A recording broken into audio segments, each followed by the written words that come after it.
dan kemudian sharing pengalaman apa yang akan kita dapatkan pada pagi hari ini. Kita langsung mulai ya, insya Allah. Bismillahirrahmanirrahim. Karena ini kenapa berkurang ya? Tadi partisipannya 50, sekarang 49. Luar biasa, insya Allah. Habis ini akan melesit sampai 100.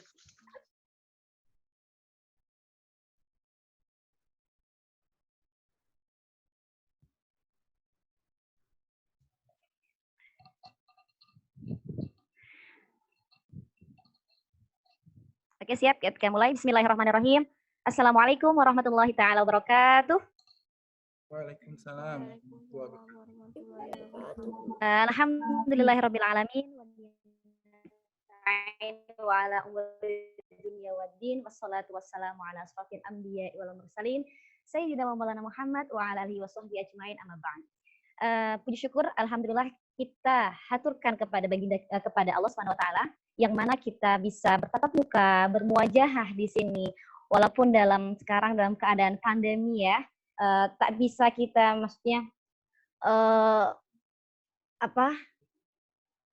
jarak jauh atau membuat kita menjadi suatu penghalang, bukan, karena kita bisa berkomunikasi lewat medsos, kita bisa berkomunikasi lewat Zoom seperti ini, dan alhamdulillah pada pagi hari ini kita bersama-sama untuk duduk bersama untuk menyimak ya yang akan disampaikan oleh narasumber kita, kajian seperti kajian karena kita Safar Ramadan ya. Jadi perkenalkan dulu, ini adalah El-Himah Community yang sebelumnya mewadahi untuk antum-antum semuanya kita bisa sharing bersama narasumber kita, dan kemudian El-Himah Community ini baru kita rintis ya untuk bulan April kemarin.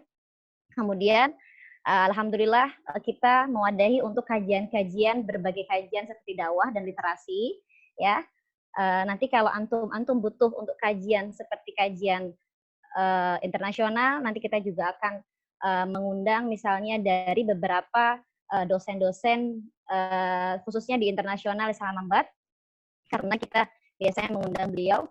Dan untuk literasi mungkin kita bisa condong untuk pembuatan seperti buku ya, buku antologi, atau nanti bisa sharing dengan para penulis-penulis insya Allah. Jadi mohon doanya untuk El-Himah Community ini bisa sukses dan berjalan dengan program-program yang sudah ditargetkan. Oke, langsung saja ya.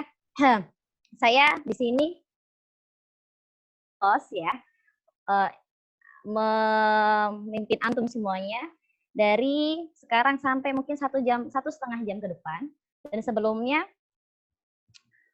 saya ingin memberitahukan bahwa nanti untuk sesi pertanyaan akan diakhirkan. Jadi kita akan menyimak dahulu narasumber kita akan sapa dahulu narasumber kita, ya. Kemudian nanti kita bisa untuk soal tanya jawab langsung saja.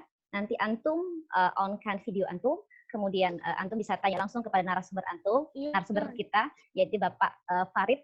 Sekarang mungkin di-unmute dulu ya. Di-mute dulu semuanya. Oke.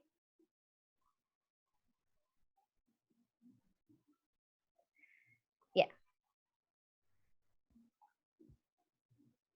Alhamdulillah sudah sampai 54 partisipan. Ya, langsung saja saya akan menyapa dahulu narasumber kita. Bismillahirrahmanirrahim. Assalamualaikum warahmatullahi wabarakatuh, Bapak Farid Ahmadi. Halo. Halo, Mbak Amira. Halo. Selamat siang. Di sini selamat siang, di sana selamat pagi ya. Halo, Bapak. Halo ya. Assalamualaikum. Iya, bisa dengar suara saya enggak? Bisa. Oke. Alhamdulillah. Mbak Amira. Bapak, selamat pagi. iya. Oke. Selamat pagi, Bapak. Bagaimana kabar Bapak di sana? Sehat. Oke. Alhamdulillah. Terima kasih atas kesempatannya. Silakan dilanjut dulu. Oke, jadi nanti kita akan sharing bersama. Jadi kita mempunyai tema Safar Ramadan karena di sini kita masih dalam konteks bulan Ramadan, yang mana di bulan Ramadan ini kita mencari sebuah keberkahan ya. Salah satunya tidak hanya kita beribadah atau untuk melakukan amalan-amalan kebaikan, salah satunya adalah mencari ilmu. Dan ilmu salah satu cara kita untuk bisa mendekatkan kita pada Allah Subhanahu wa taala. Jadi kalau dibilang al ilmu nurun, wa nurullahi la yuhdalil asi gitu kan. Jadi ilmu itu cahaya gitu, dan Allah tidak akan memberikan cahaya itu kepada orang-orang yang bermaksiat. Jadi alhamdulillah kita sudah diwadahi seperti ini, kita harus bersyukur bisa bergabung di sharing santai bersama Bapak Farid Ahmadi. Jadi perlu diketahui juga, saya akan membacakan beberapa CV beliau ya. Selanjutnya kita akan membahas tentang apa sih sebenarnya gitu. Kita akan di sini membahas tentang hal apa, tentang masalah apa gitu kan. Kita akan membahas tentang masalah beasiswa luar negeri. Bagaimana tembus sampai kita dapatkan beasiswa untuk luar negeri. Kemudian langkah-langkah apa dan syaratnya apa saja? Apakah harus IPK tinggi atau harus benar-benar dia linknya atau literasi relasinya baik. Terus saya penasarannya adalah dengan narasumber ini, beliau sekaligus menelurkan karya-karya beliau ya melalui buku beliau, yang mana ketika beliau melakukan suatu perjalanan ke negara, jadi beliau bisa menelurkan karya-karya seperti buku, novel atau cerpen yang beliau ciptakan gitu, yang beliau tuliskan. Itu sangat menarik sekali. Jadi bagi antum-antum semuanya ini, mungkin assalamualaikum warahmatullahi wabarakatuh, dari berbagai kota ya ini di Indonesia ya. Saya sapa dulu untuk seluruh mahasiswa UNES, pasti hadir di sini ya. Mahasiswa UNES yang sudah bergabung dengan dosennya yang sudah kenal ya, tak kalah keren lah, kece gitu kan. Kemudian yang untuk para guru-guru, dosen-dosen yang lainnya, para masyarakat yang di daerah Kaliwung Kendal, karena Bapak Farid Ahmadi juga asalnya di daerah Kaliwung Kendal, dan saya sendiri pun ternyata dari sana ya. Saya sendiri dari sana, dari Kaliwung Kendal. Kemudian saya sapa juga kawan-kawan, rekan-rekan yang di Pakistan, di Islamabad, rekan-rekan PPNI ya. Di sini saya lihat kayaknya ada ketua kita sudah bergabung. Ada nggak ya? Ada, ya ada. Nanti mungkin kawan PPMI bisa bersapa-sapalah nanti atau bisa bersapa kepada narasumber. Kawan juga antusias untuk mungkin bisa melanjutkan ke jenjang S2 atau S3-nya ya. Karena memang di sini keadaannya di Islamabad, ya kita mendapatkan beasiswa itu biasanya dari langsung setelah kita tiba di Islamabad. Kemudian langsung saja rekan-rekan kita akan membacakan CV beliau ya. Saya akan membacakan CV beliau. Beliau itu salah satu bentar. Bapak Farid Ahmadi ya. Bapak Farid Ahmadi ini lulusan S1-nya di UDINUR ya pada tahun 2003. Kemudian lanjut S2 dan dilanjutkan dengan S3 beliau itu di Management Information Schools ya di Wuhan, Tiongkok ya Bapak ya. Tahun 2015. Wah, keren sekali ini. Di Wuhan. Wah, yang mana pada saat sekarang ini Wuhan itu lagi pandemi ya, yang menimbulkan pandemi itu ya pertama kali. Kemudian ternyata tidak disangka juga beliau pernah di Institute of Education di University of London tahun 2011. Masya Allah. Jadi sebelumnya ke Tiongkok gitu ya Bapak ya.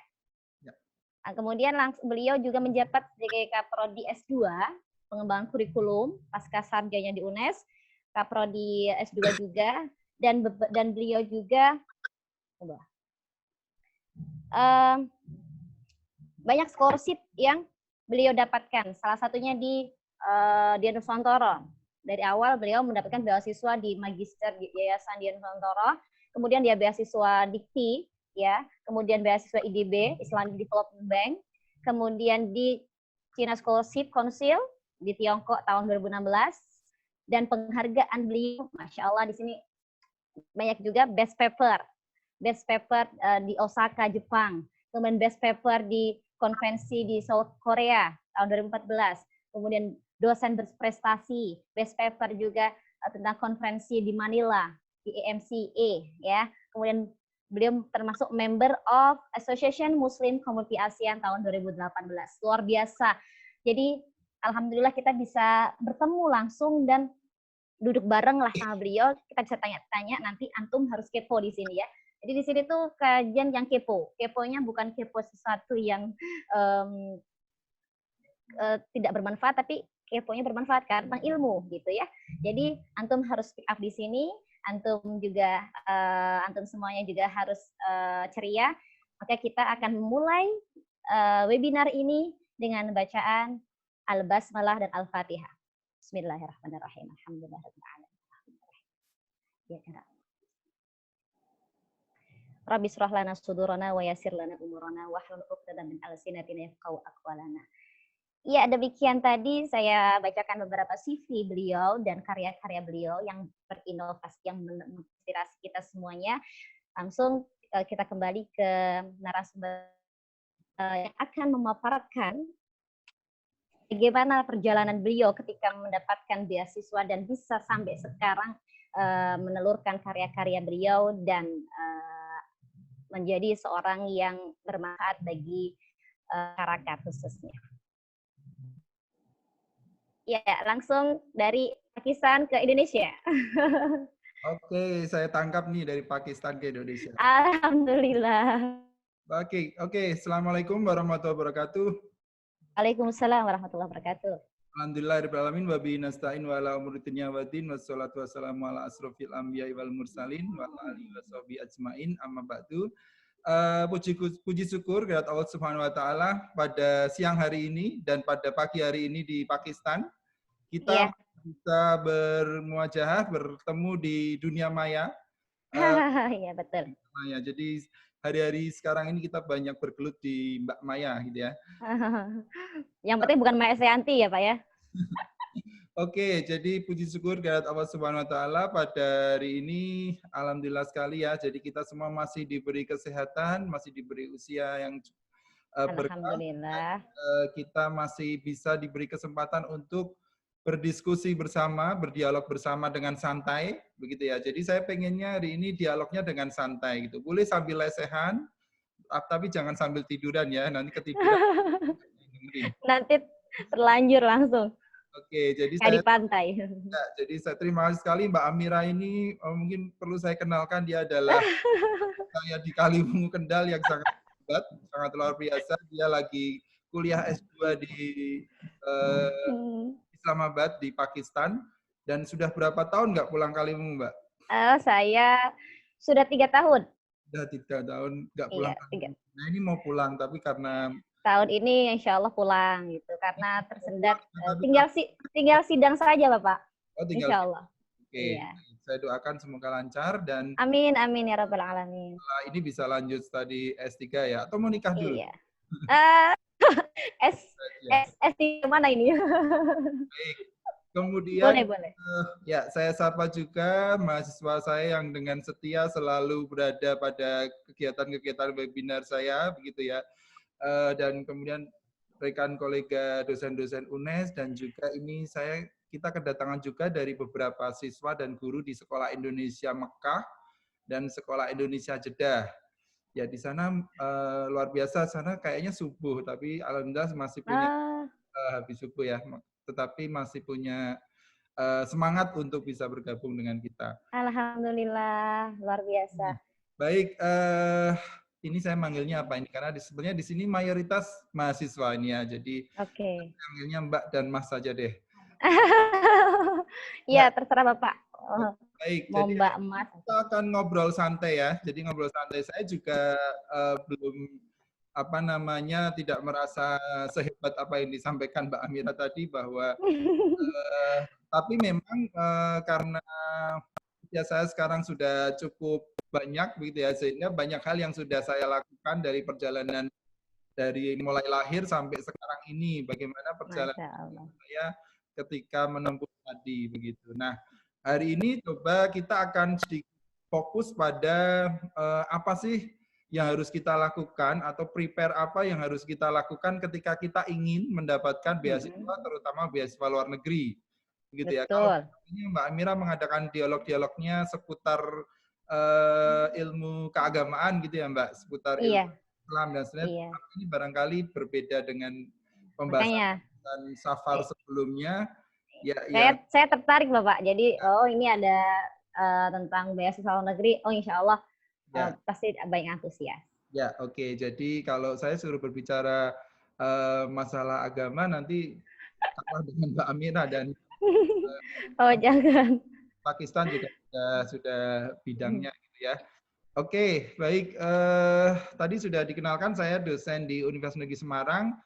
Mungkin yang teman-teman di Pakistan di Islamabad belum mengenal saya, jadi saya dosen di Universitas Negeri Semarang. Masya Bidang Allah.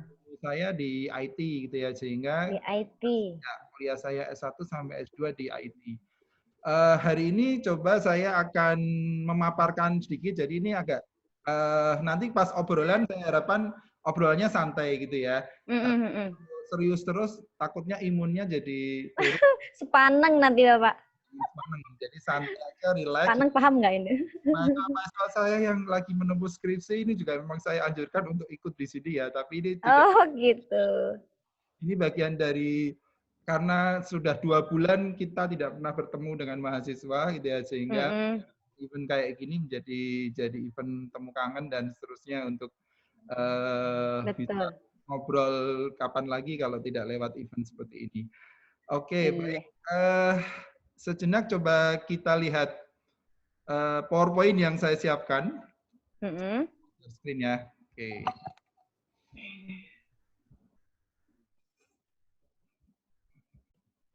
Ya, fokus kita hari ini adalah how to get scholarship. Jadi perlu saya sampaikan sebenarnya kalau ada satu buku yang mengulas tuntas tentang seluruh scholarship yang ada di dunia. Di sana ditulis ada 700 beasiswa yang ada di dunia.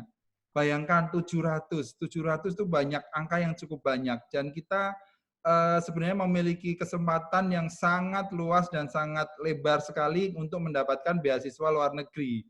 Namun memang sebagian besar masyarakat kita ataupun teman-teman di kita itu belum banyak yang mengetahui celah-celah apa, belum banyak yang mengetahui sejauh mana kita harus mempersiapkan diri untuk mendapatkan beasiswa tersebut begitu. Bagi teman-teman yang mohon maaf berada pada lingkungan keluarga yang mampu, barangkali kuliah di luar negeri tanpa beasiswa mungkin masih bisa survive, masih bisa bertahan begitu ya. Tapi bagaimana ketika seperti saya sendiri begitu ya, yang kebetulan sejak kuliah S1 semester 2 gitu saya sudah ditinggal orang tua gitu, sehingga harus bertahan dengan Ya Rob. beasiswa kalau kita ingin mengejar cita-cita yang tinggi begitu ya. Oke, jadi seperti saya sampaikan tadi ada 700 beasiswa in the world gitu yang luar biasa banyaknya, dan itu banyaknya kalau kita tidak berusaha untuk meraih kayaknya sayang dan sangat sayang. Betul. Nah, maka dari itu coba selama 1 jam ke depan saya akan coba buka banyak hal tentang sisi lain ataupun hal-hal rahasia apa yang barangkali belum kita ketahui semua gitu, bagaimana untuk meraih beasiswa tersebut. Karena beasiswa luar negeri itu kan sebagian besar minimal master gitu ya. Kalau satu memang masih jarang orang-orang Indonesia yang kecuali benar-benar mampu itu yang kemudian berkeinginan untuk kuliah di luar negeri. Tapi sebagian besar ketika mau melanjutkan studi master dan doktoral itu juga banyak yang ngincer kalau orang Jawa. Di sana nggak tahu ngincer ya? Ngincer itu bahasa Indonesianya apa? Ngincer. Memimpikan sebuah. Cari booking, memimpikan.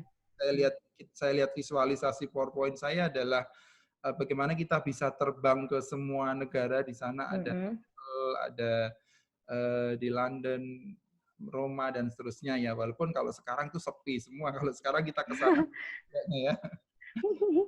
Iya, Pak. Tapi saya yakin pandemi COVID ini akan segera berakhir dan dunia akan kembali hidup, kembali seperti Amin, amin ya Rob, amin. yang bisa kita lakukan. Oke, baik.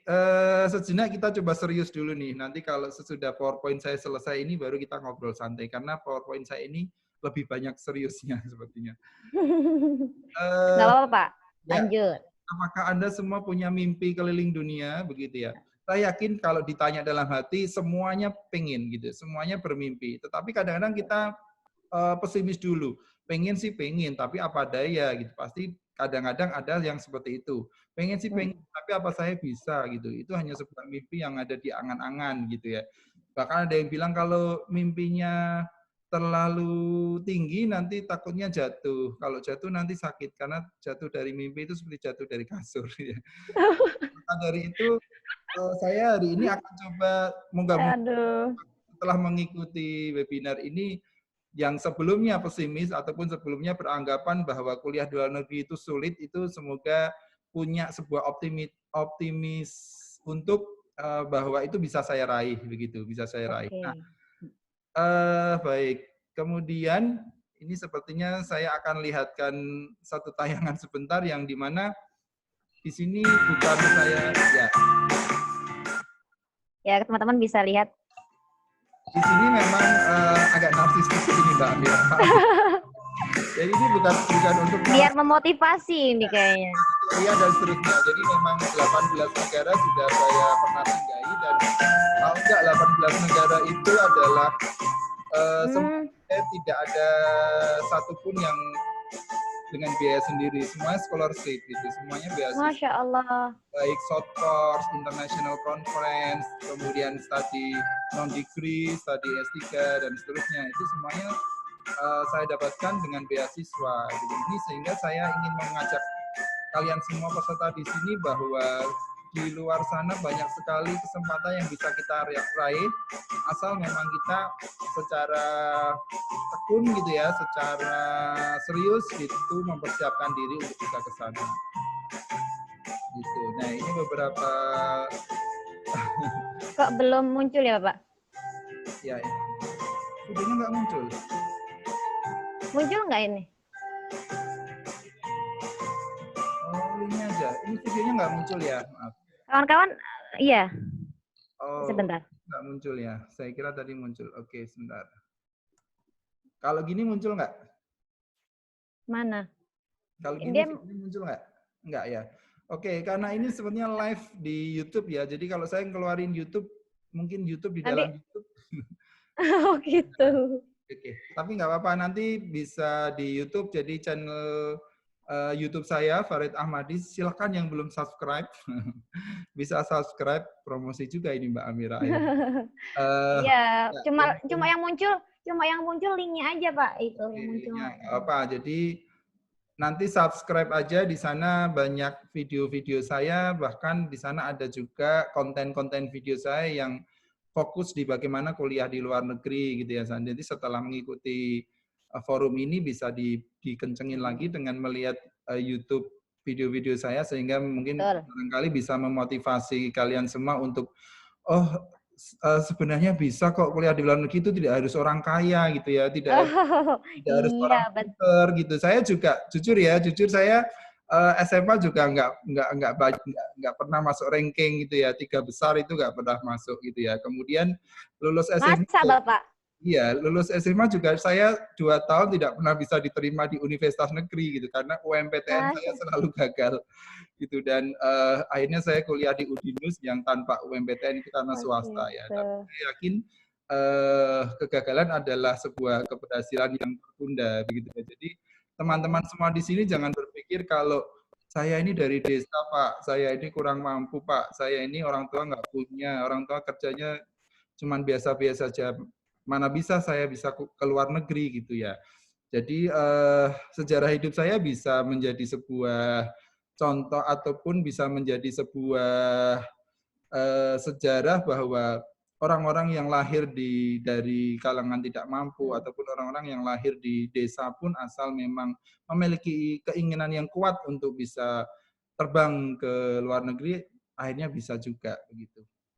Iya, harus sesuai dengan niatnya juga ya Pak. Ya, betul. Pak ya.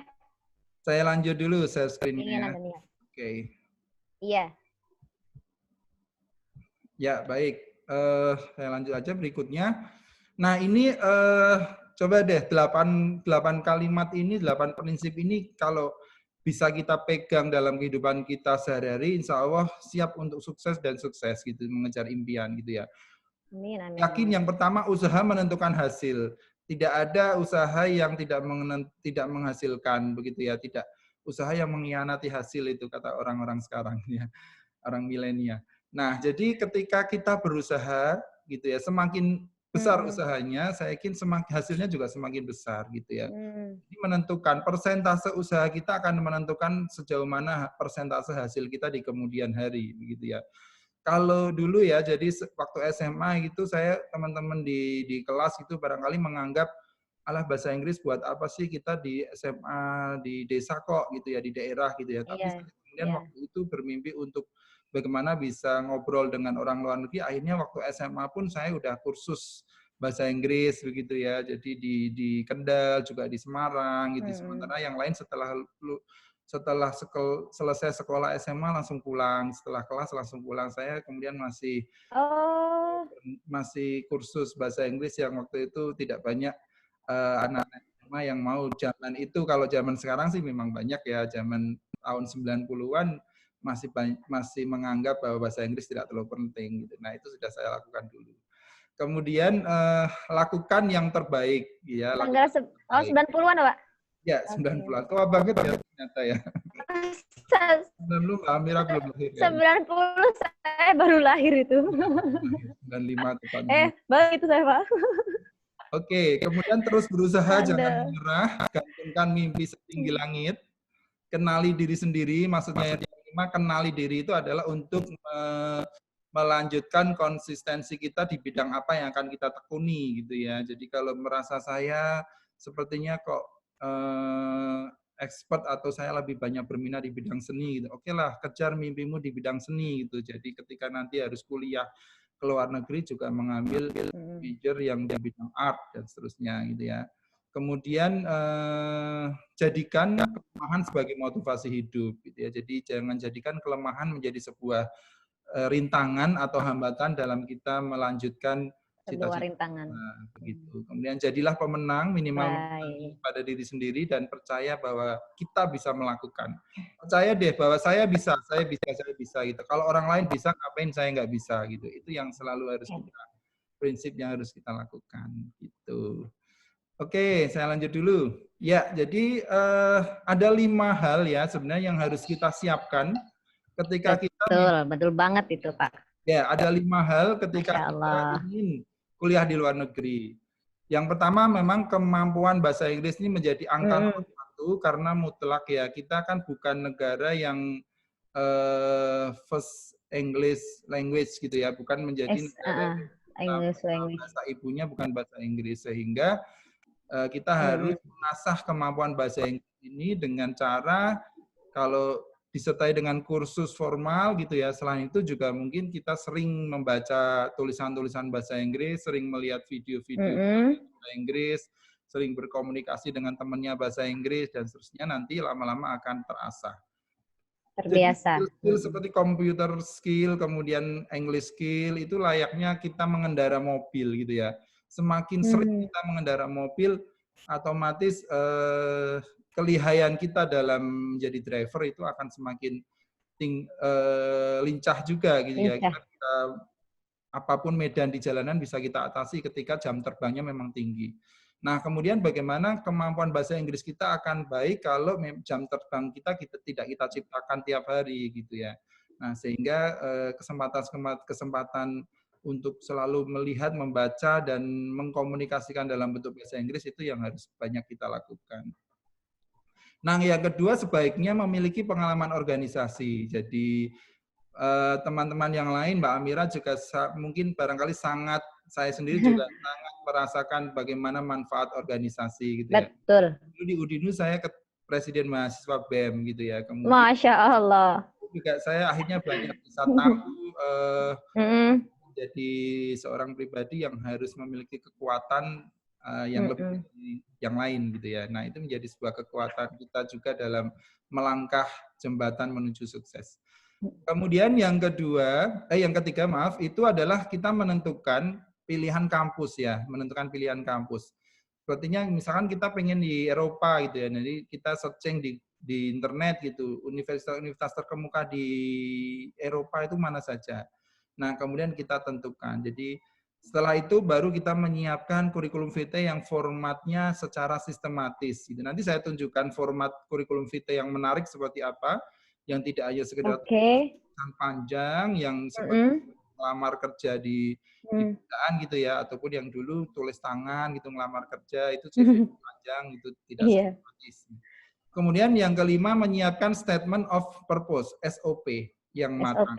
SOP seperti bukan standar operasional prosedur itu bukan ya, tetapi SOP ini adalah kalimat-kalimat yang tujuannya di dalamnya adalah untuk menunjukkan kepada si pemberi beasiswa bahwa kita power gitu, kita memiliki kekuatan-kekuatan. Saya sebagai applicant itu benar-benar memiliki sebuah kekuatan, memiliki skill, memiliki hal-hal yang saya miliki yang bisa diandalkan untuk menjadi seorang mahasiswa di sana gitu misalkan.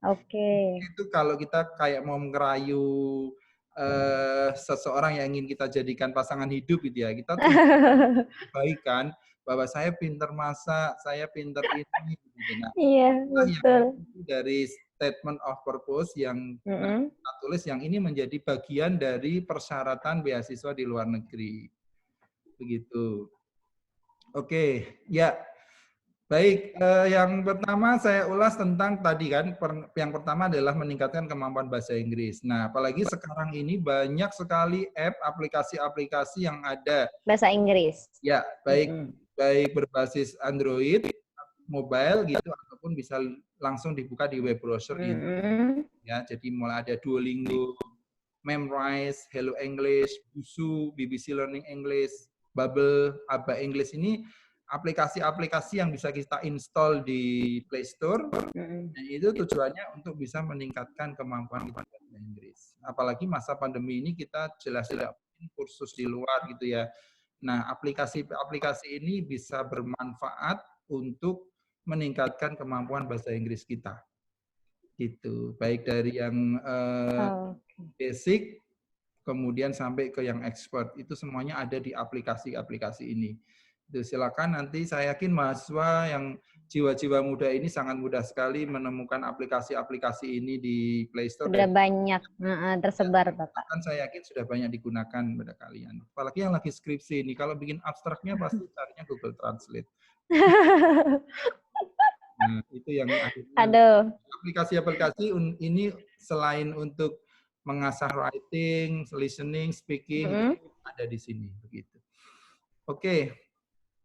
Nah, ini kalau satu contoh ketika kita akan membuat tadi kurikulum vitae yang sistematis, yang simple tapi bisa menunjukkan inilah saya, inilah kekuatan saya gitu ya, dari mulai work experiences-nya kita perlihatkan, pengalaman kerjanya gitu ya, award apa yang sudah kita pernah dapatkan, publikasi apa yang sudah pernah kita lakukan gitu ya, itu ditulis secara simple dalam desain yang menarik. Inilah yang bisa menjadi kekuatan baik dari supervisor calon pembimbing kita di luar negeri atau dari pihak-pihak yang akan menerima beasiswa kita. Gitu. Itu contoh dari kurikulum vitae gitu ya, Bapak ya? Betul. Yang simple. Oke, jadi kalau beasiswa di luar negeri itu jika beasiswanya tidak bukan dari universitas, itu ada 2 tahapan yang kita lalui gitu. Kita seperti misalkan IDB itu ya, Islamic Development Bank, itu kan bukan universitas yang punya, seperti Award gitu ya, Fulbright itu kan bukan universitas yang punya. Sehingga seleksinya ada 2 gitu ya, dari IDB diseleksi dulu, kemudian seperti LPDP juga kan diseleksi dulu, kemudian nanti kalau sudah diterima di scholarship tersebut baru diberi waktu untuk mencari universitas mana di dunia yang bisa menerima Anda untuk menjadi mahasiswa di sana. Gitu. Nah, kalau misalkan sudah diterima di satu universitas di luar, berarti kita sudah ngantongin namanya LOA, letter of Iya. reference itu Letter yang of menjadi satu dokumen penting yang kita tunjukkan kepada yang sudah beasiswa yang sudah menerima beasiswa. untuk segera memproses keberangkatan begitu. Jadi kalau pengalaman saya dulu dapat IDB gitu ya. IDB dikasih waktu 1 tahun untuk segera mendapatkan LOE dari universitas di luar negeri begitu. Akhirnya proses saya dapat LOE dari China, Central China University. LOE tersebut saya serahkan ke pihak IDB. Dan IDB akhirnya memproses berikutnya dari mulai menghitung anggaran, menguruskan surat menyurat, visa dan seterusnya akhirnya berangkat. Gitu. Masya Nah, Allah. itu kalau jenis beasiswanya adalah beasiswa yang di luar oleh lembaga di luar universitas, gitu di ya. luar Nah, universitas. kalau yang lembaga di universitas, mungkin seperti Mbak Amira ya, beasiswanya dari Islamabad, dari mana? Ya, ada dari kampus, ada yang dari kampus. Biasanya kan kita kalau IPK-nya kita tinggi seperti itu, maka kita mengajukan. Ya, oke ya. Jadi lembaga. kalau misalkan kita mau kuliah di luar negeri dengan beasiswanya dari kampus, berarti otomatis seleksinya hanya satu pintu, ya kan, dari kampus itu sendiri. Tapi ketika kita ingin mendapatkan beasiswa dari lembaga-lembaga scholarship di luar universitas, berarti kita nanti 2 jalur yang kita lalui. Pintu untuk mendapatkan beasiswa tersebut dan juga pintu untuk diterima di universitas. Begitu kan. Oke. Betul. Ya, kemudian nanti step-stepnya seperti apa nanti ada di slide berikutnya. Nah, ini saya jelaskan tentang SOP tadi ya, Statement of Purpose. Jadi, Statement of Purpose. tujuannya adalah untuk meyakinkan calon supervisor atau komite universitas dan juga dari penerima beasiswa bahwa kita adalah pelamar yang layak untuk dipilih. Bagaimana menjadi seseorang yang layak untuk dipilih? Berarti kan kita di SOP itu kita harus mengeluarkan jurus-jurus yang kita miliki. Itu keunggulan-keunggulan yang kita miliki. Bagaimana kalau nggak punya keunggulan, Pak? Udah bohong-bohong dikit nggak apa-apa lah. Boleh ya, Mbak Amira? Jadi artinya tidak nanti nggak jujur itu. Ya. Sampai sana dites nanti gimana dong, Pak? Ya, maksud saya adalah agak lebay. Percaya diri ya. Agak lebay dikit bahwa saya adalah pribadi yang kuat begitu. Kan nggak mungkin di SOP bilang bahwa saya adalah pribadi yang lemah, yang mudah mengeluarkan air mata ketika punya masalah. Tertolak gitu. Nggak mungkin ya. Jadi hal-hal strong yang kita tulis di dalam SOP tersebut begitu. Jadi seperti misalkan saya memiliki jiwa organisasi yang kuat, saya memiliki pribadi yang tidak mudah goyah ketika ditempa sebuah masalah, bla bla bla, seperti itu yang saya maksudkan. Jadi bukan kebohongan yang ketika tidak lulus S1 kok bilang bahwa saya adalah lulusan S1 dan seterusnya, itu nggak boleh. Jadi artinya kekuatan-kekuatan ini yang kita tonjolkan. Kemudian yang kedua, cara membuat mereka yakin yaitu dengan menunjukkan kemampuan dan motivasi bahwa kita bisa sukses di bidang yang kita pilih. Nah, yang kedua ini adalah angan-angan. Jadi tulislah bahwa cita-cita Anda besar gitu ya. Angan-angan motivasi Anda besar gitu, bahwa Anda akan sukses di bidang ini. Misalkan Anda apply di bidang kedokteran gitu ya, bahwa tulislah bahwa saya yakin saya akan menjadi dokter yang hebat, profesional, bla bla bla. Nah, itu ditulis di SOP yang ditulis secara jelas dalam kalimat-kalimat bahasa Inggris yang sesuai dengan structure dan sesuai dengan tenses yang bagus begitu.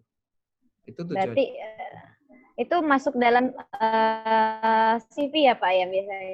Enggak, dalam dokumen tersendiri. Satu kesatuan. Oh, dalam dokumen tersendiri. CV ada dokumen sendiri, kemudian ini dokumen SOP sendiri. Oke. Baik. Kemudian, nah cakupannya gini ya. Jadi ada 7 cakupan dalam SOP tersebut. Gitu ya. Tujuan kenapa ingin studi lanjut. Jadi tujuan utama kenapa ingin kuliah di sana, gitu ya. Kemudian spesialisasi atau minat yang dipilih, gitu. Kalau CV tadi kan hanya pendidikan, gitu ya Mbak. Pengalaman. Iya, pengalamannya organisasi, iya. Penghargaan yang sudah diperoleh. Telepon, email, bla bla bla. Nah, kalau SOP ini adalah seperti portofolio ya, jadi hampir sama seperti kita miliki gitu ya. Kemudian manfaat bagi masyarakat atau lembaga setelah studi lanjut. Jadi sampaikan aja bahwa kalau saya lulus dari Oxford University di bidang kedokteran, saya akan menciptakan rumah sakit yang berteknologi tinggi di Indonesia yang akan mampu membuat rumah sakit gratis bla bla bla bla bla seperti itu misalkan. Berarti sudah punya harapan nantinya ya, itu bisa meyakinkan. Itu nanti pihak sana akan, wow ini anak benar-benar cerdas, motivasinya tinggi. Itu menjadi value point yang cukup tinggi ketika kita ingin meraih beasiswa di luar negeri begitu. Betul. Yang keempat, persiapan yang sudah dilakukan gitu ya. Jadi jangan sampai kita dinilai kalau kita apply gitu kita mau gambler gitu lah. Aduh, saya hanya kayak gini, coba deh gambler daftar gitu. Terima alhamdulillah, enggak ya belum rezeki saya gitu. Jangan seperti itu. Jadi setengah-setengah itu. Ya, sampaikan prepare yang sudah kita lakukan baik akademik maupun non akademik gitu ya. Jadi misalkan Anda prepare-nya dengan saya sudah menyelesaikan studi S1 gitu kalau mau studi lanjut master gitu ya.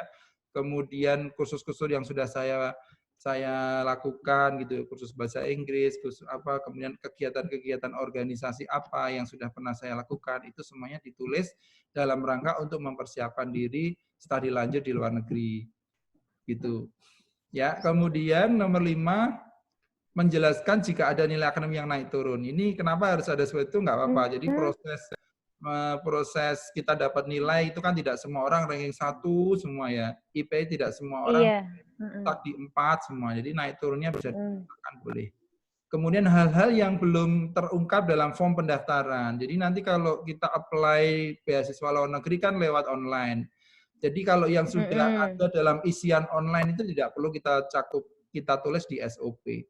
Misalkan di isian online kita sudah disuruh menulis tentang riwayat pendidikan gitu ya. Di SOP nggak perlu tulis lagi S1 dari mana, S2 tahun berapa, nggak perlu.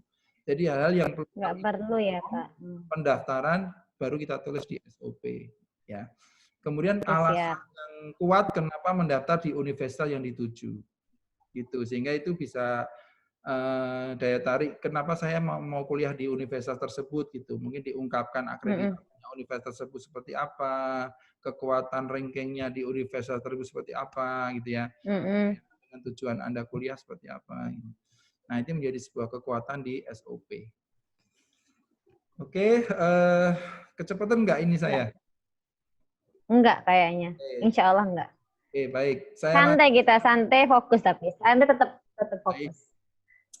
Oke, langkah berikutnya yang akan kita tempuh ya. Ini adalah ini sudah semakin teknis ya. Kalau tadi baru secara umum, ini secara umum teknis ya. Belajar kelas meningkatkan kemampuan bahasa Inggris. Terutama sekali di IELTS dan TOEFL gitu ya. TOEFL ITP atau IBT. Nanti saya akan lihatkan perbedaan antara, kan kita sering dengar ada IELTS, ada TOEFL, ada IBT, itu apa sih perbedaan-perbedaannya. Saya jelaskan di slide berikutnya. Nah, ini paling tidak kalau sekarang ini masa pandemi ya kita banyak online course ya, banyak sekali aplikasi-aplikasi preparation IELTS, preparation TOEFL yang bahkan di sana ada tes online untuk uji cobanya banyak ada di aplikasi di internet. Itu coba sering kita lihat, sering kita pelajari di sana. Coba-coba untuk tes sendiri nilai TOEFL berapa itu lewat online gratis semuanya ada.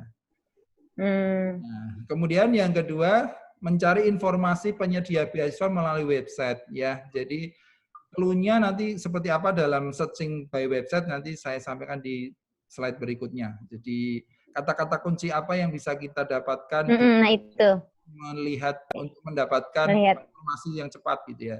Nanti ada di slide saya berikutnya. Yang berikutnya menyusun rencana proposal penelitian gitu ya.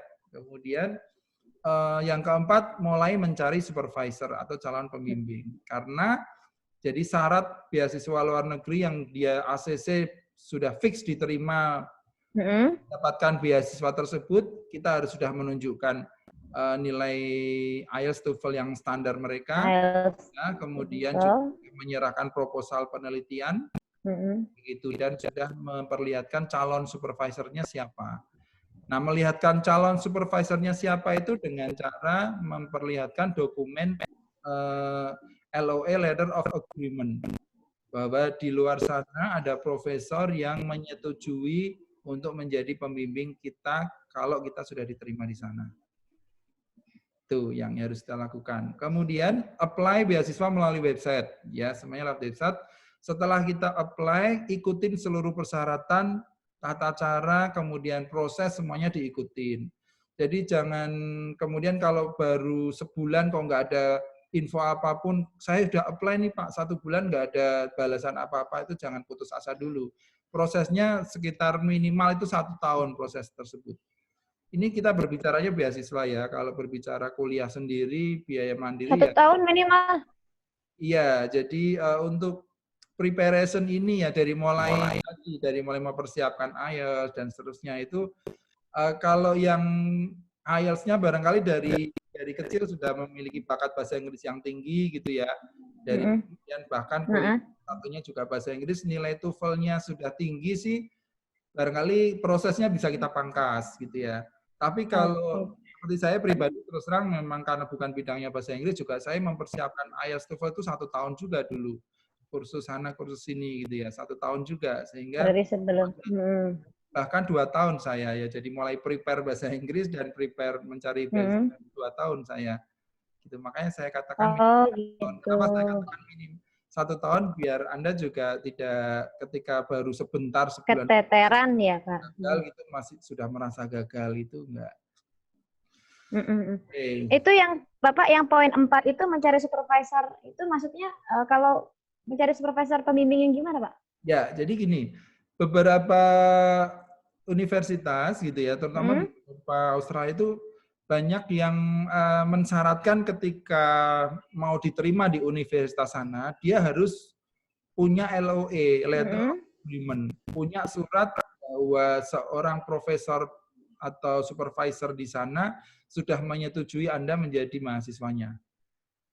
Gitu. Kalau di kita contohnya ya, kalau mahasiswa S1 atau S2 kan yang penting keterima dulu di kampus, sudah itu nanti dosen pembimbingnya dapat dari kampus gitu kan. Ya, tapi kalau beberapa universitas ternama di luar negeri, ya, memang ada beberapa universitas yang seperti di Indonesia juga itu nanti profesornya dicarikan setelah kuliah gitu, sebenarnya diterima dulu. Tapi sebagian besar universitas ternama di Eropa, di Australia, di Amerika itu mensyaratkan kita sudah memiliki profesor atau supervisor calon pembimbing akademik kita dengan cara korespondensi secara mandiri. Korespondensi secara mandiri maksudnya itu cari sendiri gitu ya. Nanti caranya find supervisor seperti apa nanti saya jelaskan di slide berikutnya. Gitu.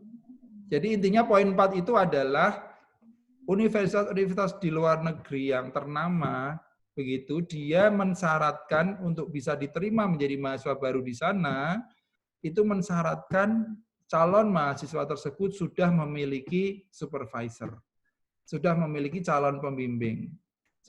Supervisor itu istilah calon dosen pembimbing, ya, dosen pembimbing sudah memiliki.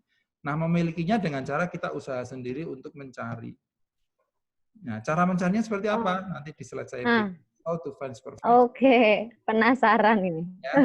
Oke, saya lanjut dulu. Nah, ini how to find scholarship.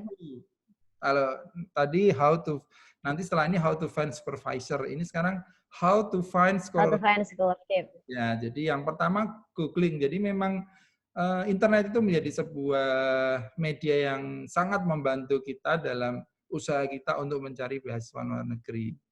Gitu ya. Jadi ini seperti saya katakan tadi ada 700 beasiswa di dunia yang baik yang kecil-kecil sampai yang besar. Ini saya merangkum 13 besar dari beasiswa-beasiswa yang orang-orang Indonesia sudah banyak yang tembus gitu ya. Orang-orang Indonesia sudah tembus. Kalau saya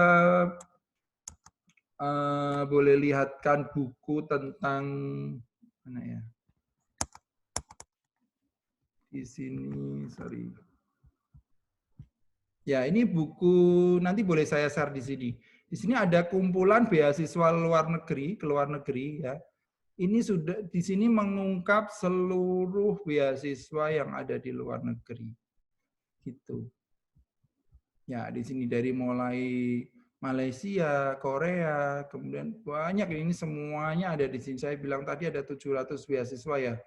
Ini semuanya diungkap di sini, caranya seperti apa, kemudian syarat-syaratnya seperti apa, bahkan websitenya, linknya semuanya ada di buku ini. Gitu. Ya, nanti bisa saya share. Nah, Oke, oke. PPT saya ini beasiswa-beasiswa ini kenapa yang saya pilih adalah ini adalah beasiswa yang orang-orang Indonesia itu sudah banyak tembus gitu ya. Ada IDB, jadi seperti beasiswa saya ini ada IDB, Islamic Development Bank, berkantor di Jeddah. Nanti tinggal searching di Google IDB Scholarship, nanti ketemu websitenya. Kalau udah ketemu websitenya, nanti ketentuannya seperti apa dilihat di sana. Ya, jadi di sini IDB gitu ya, saya lihatkan coba. Nggak muncul, Pak. Nah, muncul enggak ini? Enggak. Oh, kalau sharing-sharing nggak muncul ya? Yang tadi muncul nggak yang buku tadi? Enggak, tadi juga putih semua ternyata. Oh. Ya, ini karena efek dari live di YouTube ya. Oh. YouTube-nya saya ini kali ya. Nanti hasil rekamannya baru di-upload di YouTube itu aja. Ini sepertinya saya coba stop dulu di YouTube. Kemudian saya share screen di sini. Oke. Kemudian ini muncul nggak? Muncul ya ini ya, Mbak Ami. Halo Abah, apa kabar Abah? Ada Abah ternyata. Halo Abah. Ada dosen Undip, Aduh. profesor dari Undip. Selamat siang Bapak atas Undip. anggapannya ini kita lagi ngobrol-ngobrol. Ya, kita doakan sukses semua. Oke. Ini kelihatan ya? Kelihatan ya Mbak? Ini kelihatan ya? Iya, itu kelihatan. Oke, jadi ini saya ulang aja. Jadi ada satu ibu di mana di sini ada kumpulan beasiswa banyak sekali. Ya kalau saya ulas tuntas di sini kan nggak cukup waktunya. Jadi nanti ini saya bisa share, bisa dibaca-baca ulang. Ini ada ratusan beasiswa yang dibahas di sini. Dari macam-macam semuanya ada di Inggris, di London, di Malaysia, di mana semuanya ada di sini. Nanti menjadi bagian dari searching beasiswa tadi, begitu ya. Nah, kemudian kalau saya balik di PowerPoint saya di sini, saya sebut ada 13 besar. Mungkin mohon maaf Bapak Abdullah bisa di mute dulu. Oke, tak mute dulu ya. Iya, terima kasih Bapak. Kali ini meminta bapaknya ya. Oke. Ya, jadi saya kembali ke tadi ada yang pernah saya kenapa menulis angka 1 dan angka 2 ini karena saya sudah pernah dapatkan gitu ya. Jadi bukan ini the best yang nomor 1 kemudian the best scholarship enggak, tapi saya tulis di sini karena saya bisa banyak cerita karena saya sudah dapat gitu ya. Kalau yang Fulbright Australian Award ini memang belum, saya tidak pernah dapat. Berarti Bapak apply banyak ya Pak? Karena kan kita tahu oh bapaknya langsung di Cina gitu, di Tiongkok. Okay. Apa memang itu cita-citanya langsung di Tiongkok? Ya, kalau masalah negara memang banyak pertimbangan yang saya analisis dulu sehingga kenapa di sana. Kalau beasiswa IDB, kebetulan dulu IDB itu yang pas angkatan saya itu bekerja sama dengan UNES, jadi IDB kasih kesempatan 20 dosen UNES untuk bisa tembus beasiswa S3 IDB gitu ya. Kemudian lewat Pak Rektor, lewat WR4 waktu itu Pak Rektor yang sekarang Profesor Fatur Rahman yang dulu sewaktu menjadi Wakil Rektor 4, bidang kerjasama yang luar biasa sekali, akhirnya bisa membuat kerjasama UNES dengan IDB. Sehingga seleksinya kita seperti itu. Nah, kalau IDB sendiri itu ada dua jenis, yang melalui kerjasama tadi seperti yang saya, ada juga yang langsung apply di websitenya IDB. Nah, di sini saya santaukan ada ini websitenya IDB ya, isdb.org. Di sini nanti ada undergraduate, ada master, ada PhD, postdoctoral gitu. Nah, alhamdulillah sekali juga tahun ini saya dapat yang postdoctoral. Cuman karena ada pandemi COVID ini, sehingga postpone, nggak tahu sampai kapan bisa berangkat. Tapi yang jelas untuk beasiswa postdoc Insya ini Allah. saya dapatkan juga selain PhD yang dulu. Nah, ini Luar biasa. berarti S1 pun bisa di sini, S1, S2, itu. Jadi IDP ini sekali lagi hanya memberikan beasiswa dan keputusan mau kuliah di negara mana itu tergantung dari masing-masing aplikan. Jadi kalau misalkan nanti di IDP-nya ini sudah keterima, baru silakan cari universitas sendiri, seluruh dunia boleh semuanya, mau di mana aja bisa. Bahkan di Indonesia sendiri juga bisa termasuk list mereka gitu ya. Tapi IDP punya listing universitinya, jadi tidak boleh sembarang universitas. Tidak boleh di luar itu, Pak. Ya, kalau misalnya kalau sudah diterima nanti ada list kan, ketika apply pun ada form yang diisi yang di situ harus menulis rencana universitasnya di mana. Nah, rencana universitasnya di mana itu yang listingnya harus ada di listing IDP. Gitu. Oh, seperti itu. Lolos dulu, setelah itu mencari universitas. Oh. Ya, saya resume yang penjelasan saya yang awal tadi ya, bahwa jenis scholarship itu kan ada dua, yang dikeluarkan oleh universitas sendiri, sama yang dikeluarkan oleh lembaga. Ini yang kategori yang lembaga, sehingga pintu kedua ketika sudah diterima di IDP baru mencari pintu keterima di universitasnya. Di universitas. Gitu. Tapi kalau yang kategori yang kedua tadi yang langsung beasiswanya dikeluarkan oleh universitas masing-masing, itu berarti satu pintu di sana. Lainnya langsung kalau di Indonesia bidik misi gitu ya. Misalkan bidik misi saya apply mau masuk di UNES, kemudian daftar bidik misi kalian. Jadi beasiswanya bidik misi, kuliahnya di UNES. Itu kalau beasiswanya diberikan oleh universitas tersebut gitu. Universitas tersebut. Semuanya bisa dicoba gitu ya. Kita bisa nyoba apply di lembaga-lembaga beasiswa seperti yang tadi ini ada CSC, Fulbright di USA, ada Australian Award dari Australia. Ini yang dalam kurung ini adalah negara-negara yang mengeluarkan beasiswa. Tetapi tidak menutup kemungkinan seluruh masyarakat di dunia bisa apply di sana. Tidak kemudian Australian Award harus orang Australia yang apply, itu enggak. Jadi semuanya. Kemudian LPDP punya Indonesia, Erasmus punya Eropa, DAAD Jerman, dan seterusnya. Ini nanti kalian bisa searching di internet, clue-nya, kata-kata kuncinya dengan menuliskan jenis-jenis atau nama-nama dari beasiswa ini. Gitu. Nah, yang saya highlight merah ini, tadi saya juga sampaikan tadi bahwa sebagian besar universitas di luar negeri juga menyediakan scholarship. Hampir semuanya universitas di luar negeri menyediakan beasiswa. Begitu ya. UNES pun juga ada beasiswa UNES. Di universitas di dalam negeri juga banyak beasiswa. Nah, itu bisa kita lihat di website masing-masing universitas. Gitu ya. Jadi zaman sekarang gampang kok. Kalau saya kan nggak tahu linknya, websitenya apa Pak gitu. Itu pertanyaan ya. Kita googling aja, kita tulis nemu semua. Nemu websitenya.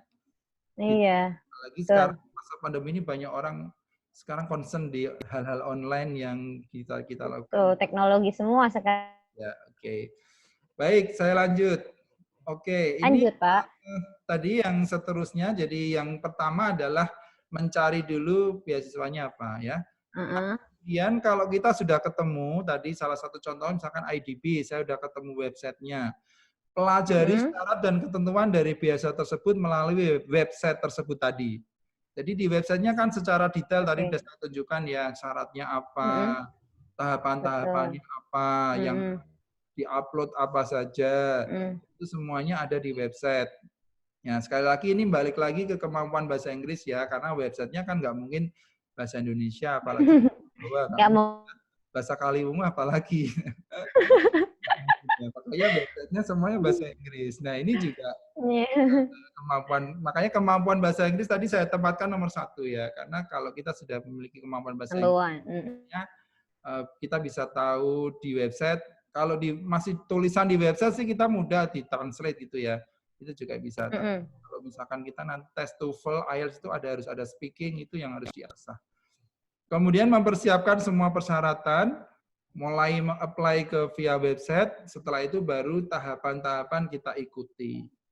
Gitu. Biasanya ada banyak sekali tahapan. Pertama misalkan seperti IDB gitu ya, yang tahapan pertama kalau sudah lolos kita di email bahwa Anda lolos di tahapan pertama. Silakan ikutin tahapan kedua. Nanti tahapan kedua apa, ketiga apa, terakhir baru nanti final decision accepted or reject nanti ada pada akhir tahapan. Begitu. Ya, ini moga-moga para peserta ini nggak tambah susah itu enggak ya. Jadi semuanya perlu dicoba, ya semuanya perlu dicoba dan selalu ikhtiar yang bisa kita lakukan selain berdoa gitu ya. Oke, kemudian nah ini saya masuk ke how to find supervisors ya. Jadi bagaimana kita menentukan, tadi Mbak Amira bertanya itu mencari dosen maksudnya gimana? Nah, di sini adalah karena supervisor di luar negeri kan kita belum kenal gitu ya. Kecuali memang sudah dikenalkan sama temen gitu. Kadang ada yang kayak teman saya dulu waktu ada tugas di luar negeri, kemudian mampir ke sebuah universitas, dikenalkan temennya yang sudah kuliah di sana, kenalan langsung, tuker-tukeran email, itu akhirnya bisa kontak-kontakan. Tapi bagaimana jika kita belum punya kenalan sama sekali di luar negeri? Itu caranya relasi. Aja kita searching di internet gitu ya. Kita pengen kuliah di mana? Oh, saya pengen di Oxford University gitu. Buka aja websitenya Oxford University. Searching di sana, saya bidangnya Fakultas Ilmu Komputer itu misalkan. Buka aja Faculty of Computer di sana. Kemudian pasti setiap website kan ada listing nama-nama dosennya. Nah, di sana diklik aja nanti sesuai dengan bidang saya apa. Temukan emailnya di sana. Gitu ya. Kalau sudah ketemu emailnya, baru kita coba kontak by email. Orang luar negeri itu paling mau berkomunikasi di awal sebelum kenal itu lewat email. Kalau di kita kan belum kenal, minta tanya dong gitu ya. Minta kalau di luar negeri nggak zaman untuk ya jadi sudah usia profesor itu mereka akan lebih nyaman, mereka akan mau komunikasi by email gitu. Jangan sampai pertama belum kenal kok cari nomor WA-nya atau nomor teleponnya, jangan dulu. Say hello by email dulu, bahwa kenalkan diri kita gitu ya. Genit itu. Nama saya ini ya, bidang saya kebetulan sama dengan bidangnya Prof, dan saya ingin menjadi mahasiswa Prof, bla bla bla bla. Kemudian nanti kalau profesor tersebut ada minat, concern, pasti meminta, oke, kirim rencana penelitianmu apa. Nah, baru proposal penelitian kita itu. Nah, jadi kalau responnya baik, email-email, kemudian ada revisi proposal penelitiannya, kemudian terakhir mereka calon profesor tersebut, calon pembimbing kita itu sudah mengeluarkan LOA, agreement. Nah, itu barulah kita resmi diterima menjadi mahasiswa beliau. Nah, LOA inilah yang nanti menjadi dokumen yang penting untuk syarat beasiswa kita diterima dan syarat kita diterima di universitas tersebut. Gitu. Berarti LOA itu dikeluarkan dari universitas tadi yang kita tuju. Kalau LOA letter of agreement, kan LOA ada dua nih, letter ada of dua dan letter of agreement. Kalau letter of agreement ini yang mengeluarkan dosennya. Oh gitu. Kalau di Indonesia mungkin ada yang mahasiswa yang mau kuliah S2 itu dulu daftarnya surat rekomendasi dari dari dosen-dosen. Nah, ini sama LOA itu. Kalau di luar negeri, kalau di kita surat rekomendasi untuk kuliah S2 biasanya dosen yang tanpa ada rencana proposal pun mudah disetujui ya gitu. Kalau iya betul, dulu juga seperti itu. Untuk membantu mahasiswa kuliah S2 saya tanda tangani. Tapi kalau di luar negeri memang letter of agreement ini mereka mau mengeluarkan jika kita sudah bisa menunjukkan rencana penelitian kita apa. Oh gitu. Berarti mereka baru merespon. Moral juga ya ketika nanti sudah jadi pembimbing, sudah saya bimbing kok anaknya kurang oke atau penelitian bla bla bla, nanti mereka akan kena teguran juga dari universitasnya. Gitu. Begitu ya, kita lanjut. Semoga masih tetap semangat. Semangat, insya Allah semangat kita semua. Menembus kuliah di luar negeri. Karena mahasiswa banyak S1, ada yang mahasiswa S2 juga. biar nanti setelah lulus bisa langsung mencoba untuk melakukan hal-hal yang seperti sudah saya jelaskan. Nah, kemudian how to submit ya. Jadi tadi langkahnya kan ada bagaimana mencari universitasnya, kemudian bagaimana mencari supervisornya, gitu ya. Bagaimana mencari beasiswanya tadi. Kalau ini bagaimana untuk bisa daftar di kampusnya itu daftarnya. Jadi temukan alamat websitenya, temukan, kemudian cari menu submission di sana, content submission. Pasti ada, kemudian daftarkan diri di sana, ikutin syarat-syaratnya yang ada di sana apa, kemudian setelah itu bersiap untuk interview secara online. Biasanya lewat Skype atau apa kalau dokumentasi kita sudah lengkap, jadi sudah lolos administratif, sudah lolos substansi dan seterusnya, nanti kita akan diundang untuk wawancara secara online. Nah, itu bagian dari syarat-syarat diterima di universitas tadi. Gitu. Kalau kita sudah pegang LOE, ada persetujuan dari supervisor tadi, itu menjadi jalan mulus kita untuk diterima di kampus tersebut. Gitu. Jadi saya sudah dapat letter of agreement dari dosen di Oxford University. Oh, keren. Misalkan. Kita dapat itu, kemudian, nah itu dari pihak university, oh ini profesor ini sudah menyetujui, berarti ini anaknya gitu ya. Itu kemudian baru nanti bisa menjadi poin tinggi untuk bisa diterima di universitas tersebut. Karena tidak ada supervisor yang mensyaratkan bahasa Inggris juga, Mbak. Jadi gitu, Pak. Supervisor di luar negeri itu juga enggak sekedar mana penelitianmu bagus enggak. Tapi juga ditanya juga IELTS-nya berapa, TOEFL-nya berapa dan seterusnya. Sehingga trust antara university dengan mahasiswa ketika sudah ngantongin letter of agreement dari supervisor itu juga sudah menjadi kekuatan untuk diterima di universitas tersebut. Kayak senjatanya gitu ya Pak ya.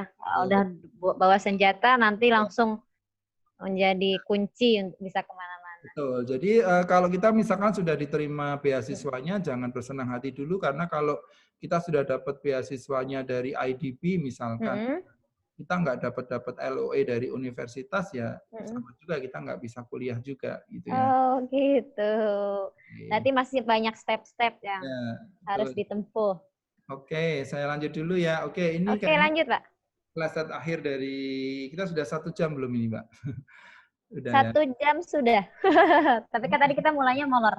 Ya, ini kayaknya sudah. Apa-apa, kita kan punya satu. Ya, jadi ini berbedaan. Jadi tadi ada mungkin barangkali ada yang bertanya-tanya bedanya ini apa gitu ya.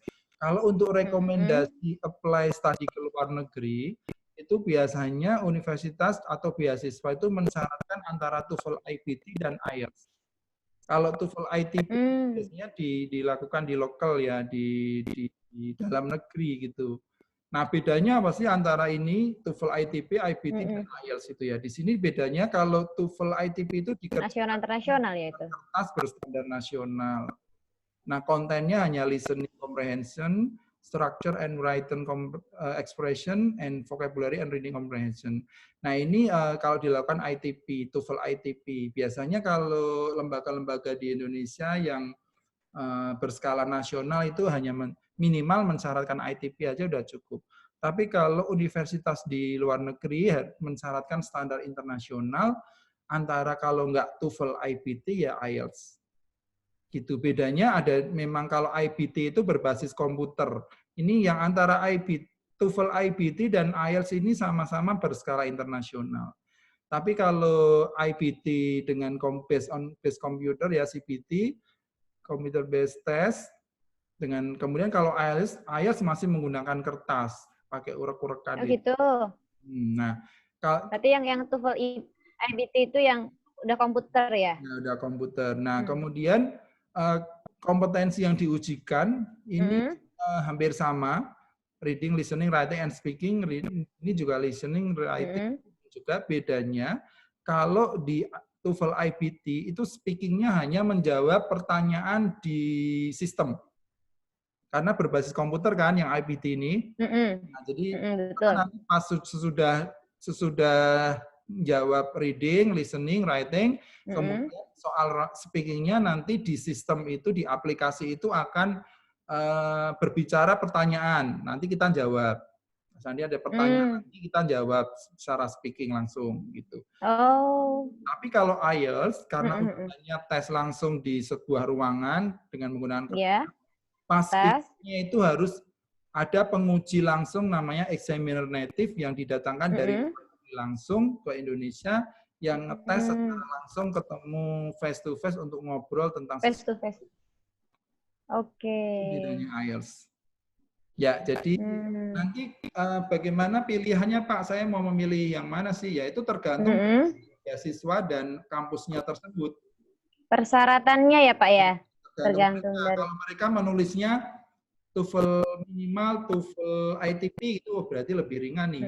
Inilah ITP aja lebih karena tidak ada speaking di sini. Barangkali kita lebih. Tapi kalau di sana mensyaratkan harus TOEFL IBT, berarti kita mau nggak mau harus tes yang IBT. Kalau di sana mensyaratkan atau misalkan IBT atau IELTS. Atau IELTS. Kita pilih yang mana yang lebih merasa lebih nyaman dengan kita gitu ya. Kalau tes IELTS itu di Semarang ada satu lembaga yang bayarnya sekitar 1,7 juta kayaknya kalau IELTS. Nah itu tergantung dari syarat beasiswa tersebut mau pilih yang mana. Yang jelas kita sebagai persiapan aja kalau memang dari universitas tersebut mensyaratkan harus TOEFL IBT, berarti kita harus siap dengan tes berbasis komputer. Tapi kalau hanya mensyaratkan IELTS, berarti ya kita siap daftar di sebuah lembaga yang di sana membuka tes IELTS. Gitu. Di Jakarta juga banyak. Jadi setiap kota besar sudah ditunjuk lembaga resmi yang boleh menyelenggarakan IELTS. Oh iya, boleh. Baik, para peserta ini kalau misalkan ada pertanyaan yang mau disampaikan boleh di chat ya, ditulis di chat gitu. Nanti kalau waktunya pendek kita bisa langsung baca dan kita bisa jawab langsung di akhir. Iya, teman-teman semua mungkin bisa. Ya, saya kira ini bisa dipahami. Nanti selanjutnya, nah bagaimana caranya kita bisa menaikkan nilai-nilai TOEFL IBT dan IELTS itu? Selain kursus juga banyak aplikasi-aplikasi online yang bisa kita jadikan media untuk belajar. Itu bahkan di sana ada aplikasi juga yang banyak menyelenggarakan preparation test gitu ya, untuk menguji nilai kita berapa sih gitu ya, sebelum kita benar-benar ujian yang bayar ini yang ke IELTS atau ke TOEFL.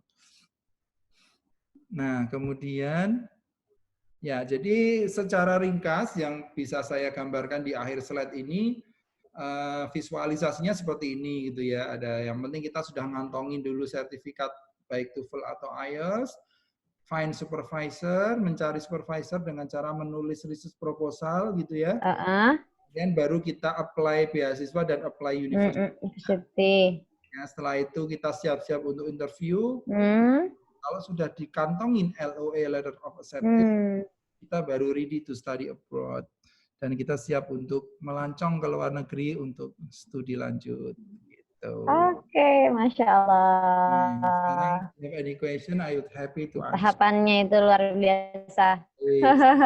Jadi saya serahkan ke moderator, barangkali ada pertanyaan atau hal-hal yang mau didiskusikan, mangga silakan. Ya, kawan-kawan, teman-teman semuanya yang mau kepoin dan tadi ada yang belum jelas atau ingin bertanya tentang masalah, tentang perihal dari beasiswa luar negeri, bisa langsung di chat langsung atau langsung untuk speak up di sini, ya, lambaikan tangan saya, masuk dari mana, gitu. Saya pengen masuk, kemudian langsung di mute-nya di unmute ya. Terus nanti silahkan katakan nama dan dari mana, gitu. Ada yang mau bertanya? Mas Bahtiar ya? Ya masuk Mas Bahtiar. Udah kedengaran ya? Oh, udah jelas sekali. Oke. Selamat siang Pak Farid. Siang Mas, ya. Oke, saya Bahtiar Arbi dari Pendidikan Seni S3 UNES. Oke. Oh, Masya Oke, Allah. saya Ya. mau bertanya mengenai postdoc ya, Pak. Mengenai hal-hal yang diperlukan mengenai postdoc tadi cuma dibahas sedikit mengenai postdoc. Pak Farid lebih membahas yang master dan doktornya ya, Pak, PhD-nya.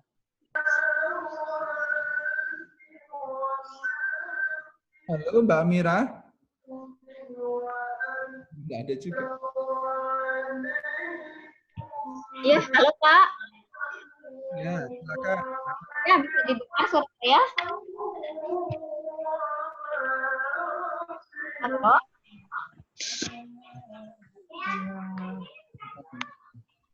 Bisa kedengaran, Pak? Nah, siapa ini ya? Silakan. Saya Mila. Ya, silakan Bu Mila. Iya, Pak, saya sebenarnya mau eksplorasi lebih banyak ke proposal kali ya. Soalnya saya kan sebenarnya saya saat ini sudah selesai S2 marketing. Ya. Tapi saya sebenarnya masih yakin saya masih. Bu Mila, Ya, halo? bisa diaktifkan nggak? Kenapa? Kameranya bisa diaktifkan. Suaranya dengaran suara ajan, Kak. Nggak jelas. Bisa, yang lain saya.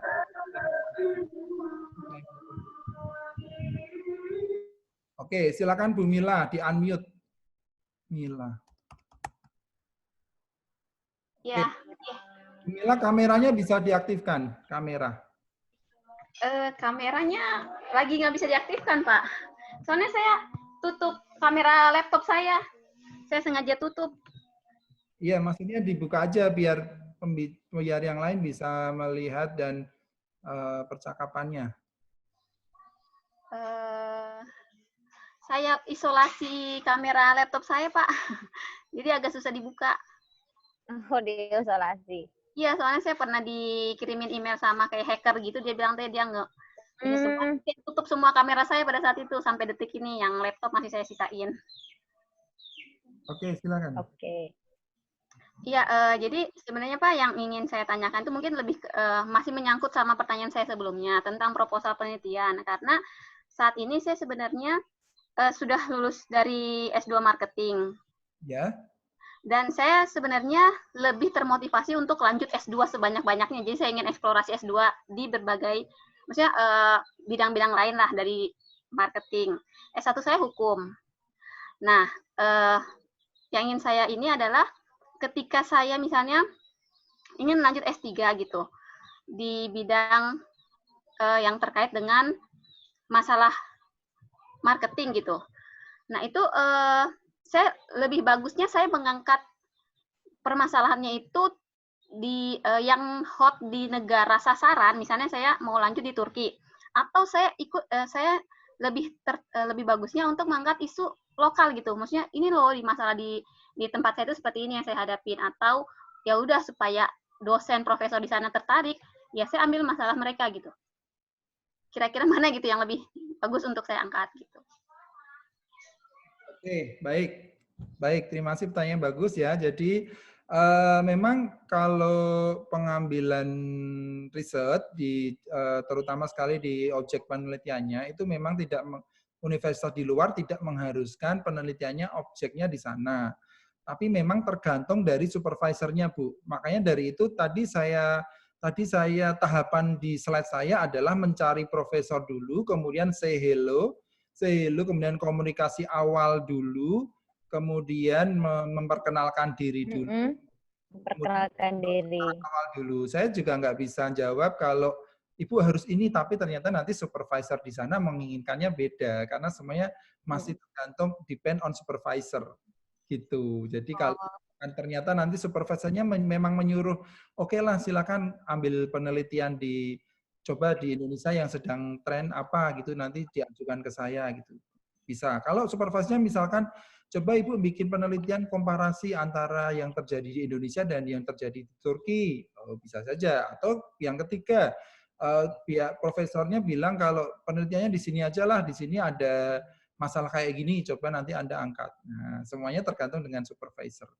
Makanya tadi step saya tidak langsung meminta kita calon aplikan untuk langsung kirim proposal, tidak, tetapi say hello dulu, kemudian perkenalan secara personal dulu, kemudian baru nanti Ibu bisa bertanya ke supervisor bahwa saya harus melakukan penelitian di mana, komparasikah atau di sini topik yang ada di sini atau topik yang ada di sana.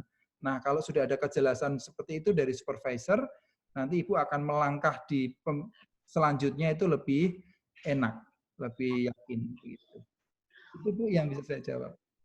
Oh iya Pak. Berarti kita bertanya, misalnya saya masih ngeblank nih masalahnya pun juga saya boleh gitu ya mengkontak langsung si profesor. Boleh, tapi lebih bagus sih juga Ibu punya, lebih bagus Ibu juga nggak blank gitu di samping.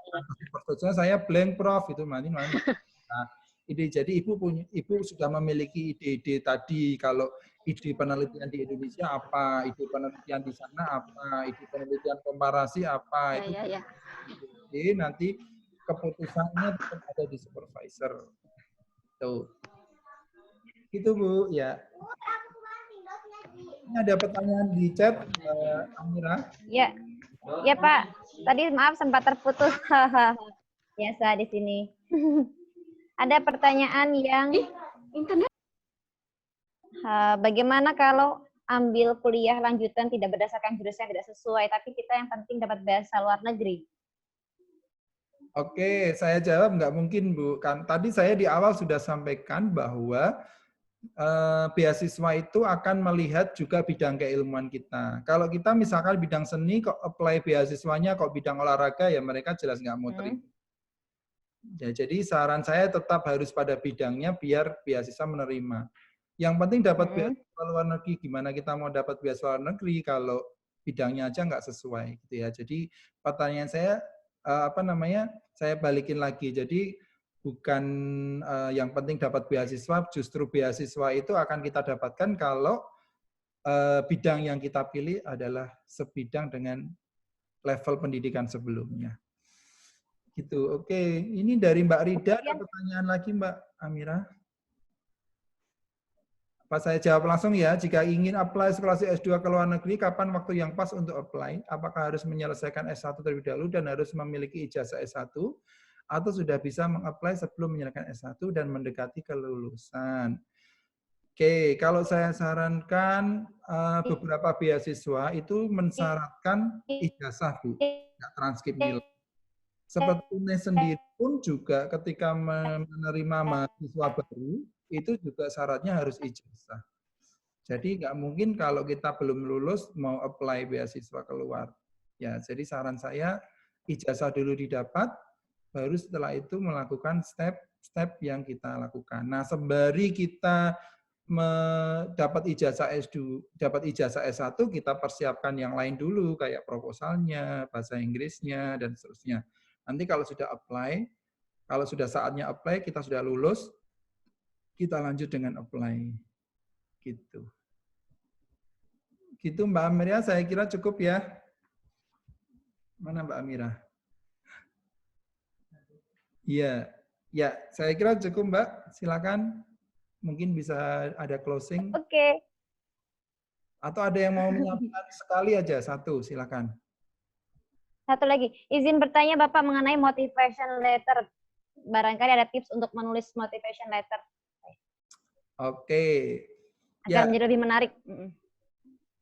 Ya, tipsnya ya tadi ya. Jadi kita power yang kita miliki kita unggulkan di dalam motivation letter kita, ke dalam SOP kita tadi. Jadi jangan agak lebay dikit kalau saya nggak apa-apa. Yang penting kita benar-benar menunjukkan sikap dan sifat positif yang kita miliki dalam tulisan motivation letter. Ya, jangan sampai kita kan mau jujur Pak, sehingga saya kan kelemahannya mudah bosan atau apa kita tulis, saya orang yang mudah bosan. Nah, itu justru akan jadi merang dan akan menghambat kita. Ya, jadi saran saya tulis hal-hal yang menjadi kekuatan kita, tulis hal-hal yang menjadi sebuah motivasi besar kita.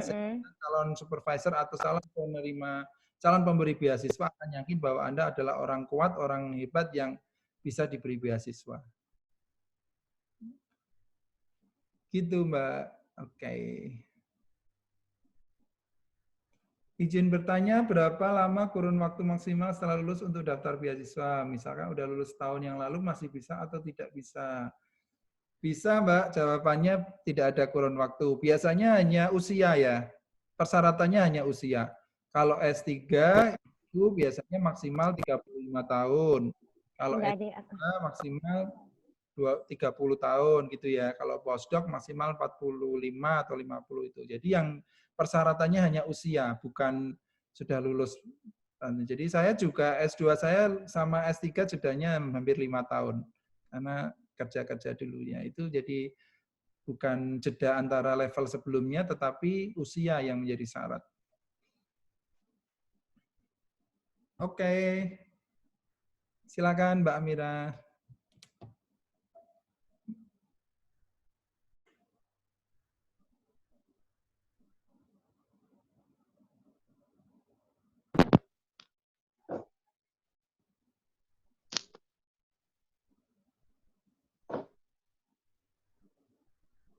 Ya, Pak. Ya. Ini saya pakai rekan, pakai yang tim satunya. Jadi agak sendat. Sorry.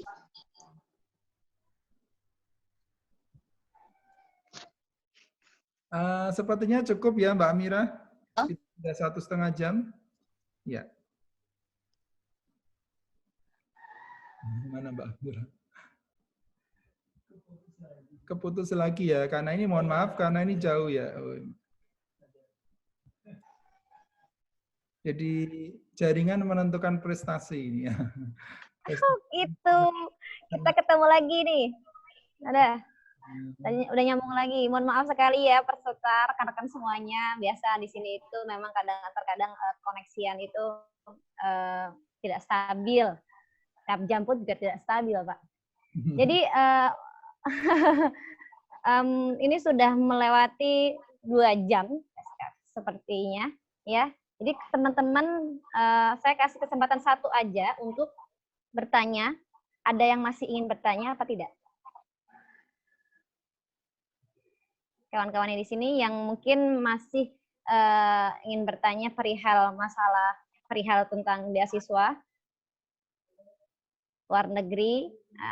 Ya kita ingin kekritisan antum-antum semuanya dan kesemangatan antum di sini untuk tetap melanjutkan ke jenjang selanjutnya, karena memang kita sebagai pemuda ya atau mahasiswa-mahasiswa yang ingin masih lanjutkan, kita harus punya tekad dan punya izah kuat dan punya otomatis niat yang baik dulu ya, karena memang salah satunya itu yang menjadi prioritas utama juga gitu.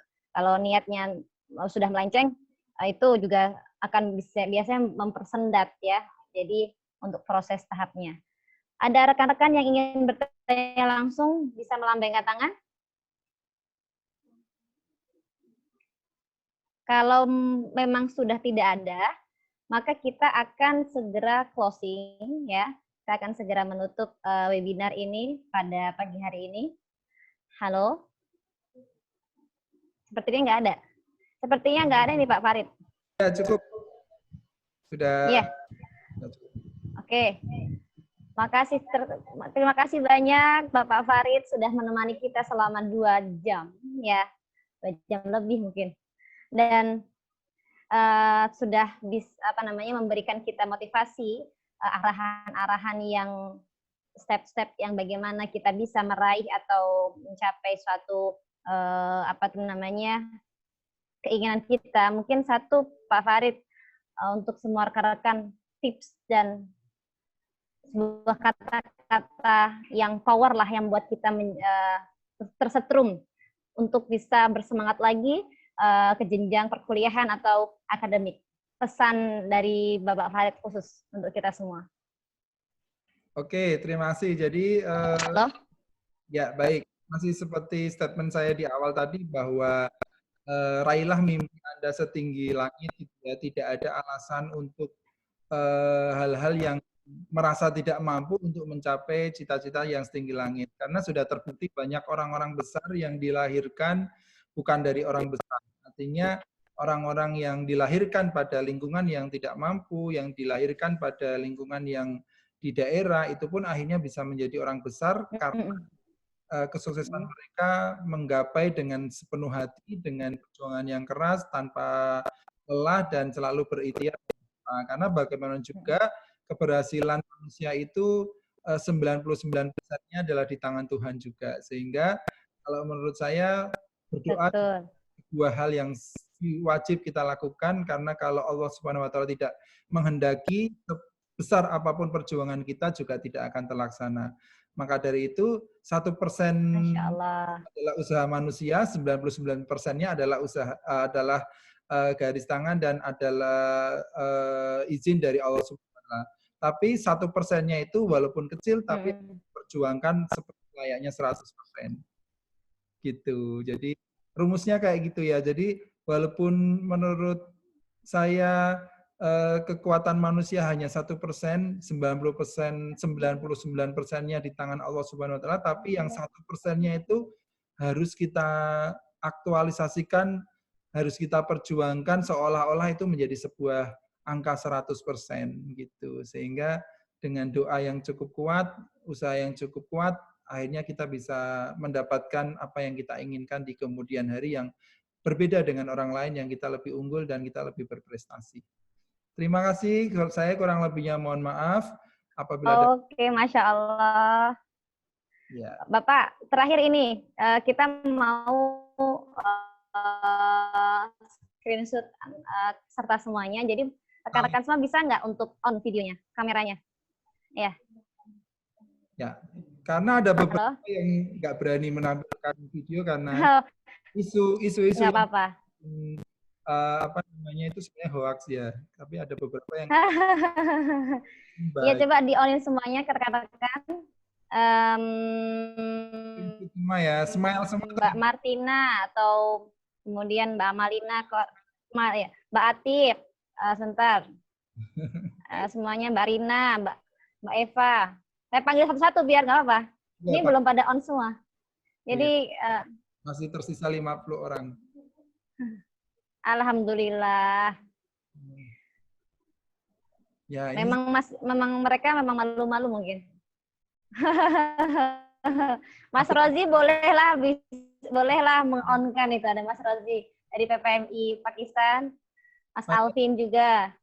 Yang dari PPI Pakistan mana coba? Coba yang dari PPMI Pakistan, ada ketuanya di sini, ada kota di sini Pak. Oh, mana? Ada ketua PPMI di sini. Ya. Dulu Mas Alvin bisa masuk?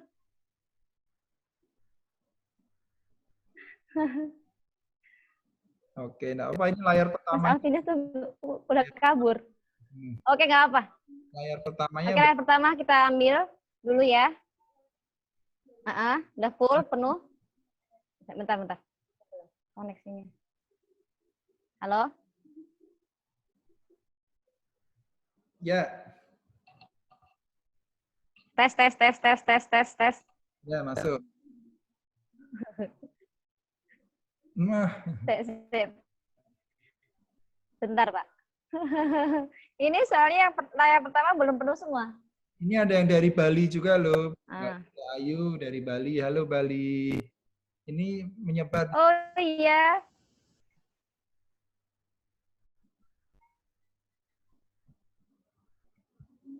Masya Allah, dari banyak.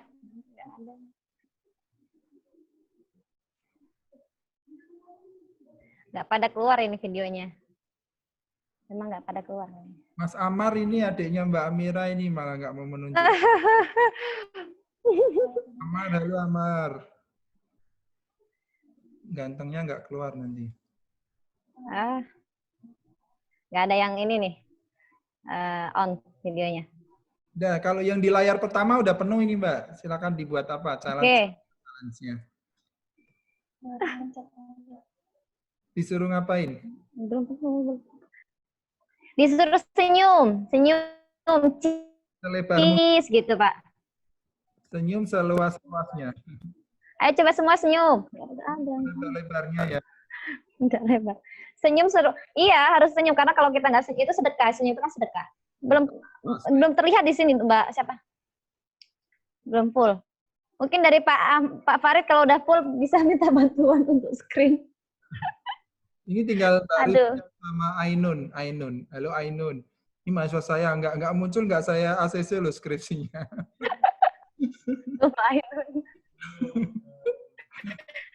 Mainan nggak? Aduh. Mana Ainun?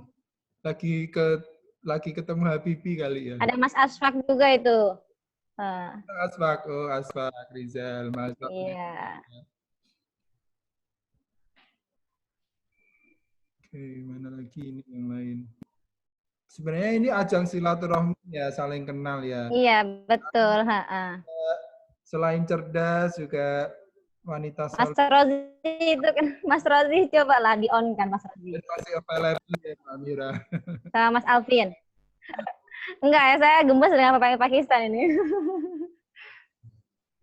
Mas Amar tuh udah keluar tuh, Amar Askarul Azam.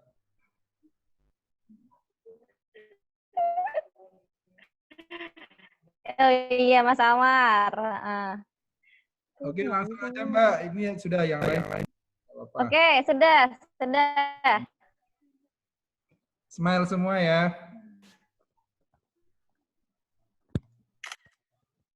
Ada yang nggak smile? Apa lapar ya?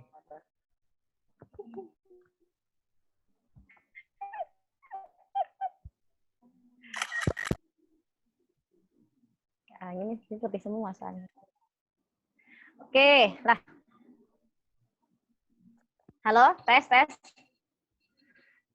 Ya, udah. Alhamdulillah Pak, sudah tadi mengambil picture teman-teman yang sudah lama senyumnya sampai garing semua begini ya. Terima kasih Bapak Farid Ahmadi yang sudah sekali buat kita untuk sharing. Lain kali insya Allah kita akan undang Bapak lagi mengenai bedah bukunya mungkin insya Allah kalau masih diberikan waktu dan diberi rezeki untuk bisa komunikasi kembali, dan kita akan sharekan ke teman-teman PPI di sini tentang masalah misalnya motivasi apa yang bisa membuat Bapak itu melejitkan sebuah karya. Jadi teman-teman juga semuanya rekan-rekan di sini jangan terlalu cepat mengeluh ya, harus benar-benar kita membuka open mind kita membuka pikiran kita harus optimis, dan kita bilang bahwa kata Pak, saya kan pernah ikut training gitu ya Pak Arit ya, ISQ punya Pak Ari Ginanjar.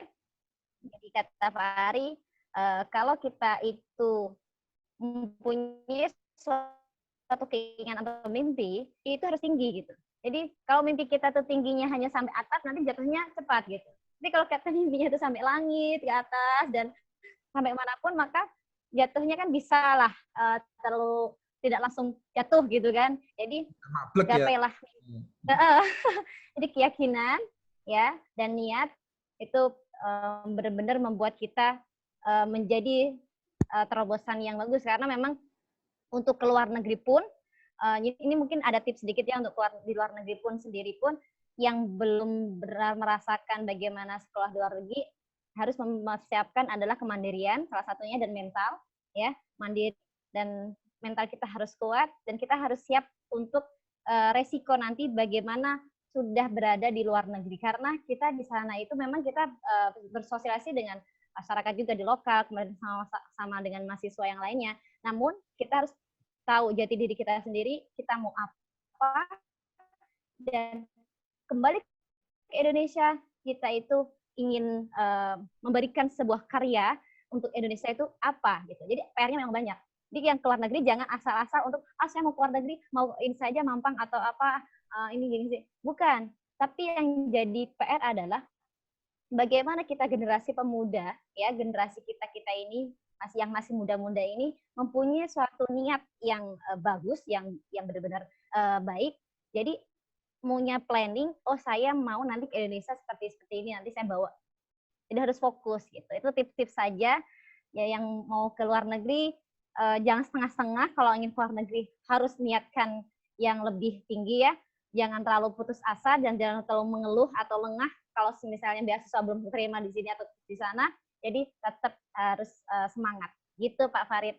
Karena kita di sini juga Islamabad salah satunya negara yang memang tidak, dulu saya ikut LPDP kan, cuma di situ negara Islamabad, Pakistan tidak muncul, makanya saya apply ke Brunei tidak tembus, akhirnya ke Islamabad ini pun alhamdulillah nggak melalui LPDP dan sudah dapat CL dan HIC langsung dari sana, langsung bisa berangkat gitu. Jadi untuk beasiswa sendiri mungkin bisa apply di satu di Islamabad, dari universitas pun atau hostel biasanya membuka beasiswa gitu untuk para mahasiswa. Nanti kalau lebih lanjut bisa untuk tanya-tanya, nanti insya Allah Al-Himah Community akan membuka tentang masalah di berbagai negara atau mahasiswa-mahasiswi yang lagi kuliah di luar negeri, gitu Pak Farid. Jadi tetap semangat untuk rekan-rekan semuanya, bapak-bapak atau ibu-ibu yang ingin ke jenjang selanjutnya, atau rekan-rekan mahasiswa-mahasiswi yang di Indonesia tepatnya. Tuh, terima kasih. Dari itu tadi hanya sedikit lah mungkin pengalaman lebih banyak Pak Farid Ahmad yang di luar negeri yang benar-benar sudah ke berbagai negara ya. 18 negara ya Pak? Alhamdulillah ya. Ya. Masya Allah. Ya, makasih Bapak. Kita cukupkan sekian ini. Semoga apa yang sudah kita dapatkan pada pagi hari menjelang sore yang di Indonesia yang menjelang buka puasa, semoga Allah memberikan kita ilmu yang bermanfaat. Allah itu melihat kita dan mengamini kita apa yang kita inginkan. Kita tutup ya untuk webinar ini dengan bacaan Alhamdulillah, Alhamdulillahirabbil alamin. Kita tutup dengan Allahumma anfa'na bima 'allamtana wa 'allimna ma yanfa'una warzuqna 'uluman tanfa'una.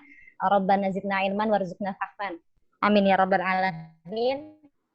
Tutup dengan kafaratul majlis. Subhanakallahumma bihamdika nasyhadu an la ilaha illa anta nastaghfiruka wa natubu ilaik. Astagfirullahaladzim. Terima kasih semua kawan-kawan semuanya yang sudah bergabung di Al-Himah Community dan Bapak bersama Bapak Farid Ahmadi. Insya Allah di lain waktu kita bisa bertemu kembali. Terima kasih Bapak. Teman-teman bisa lambaikan tangannya.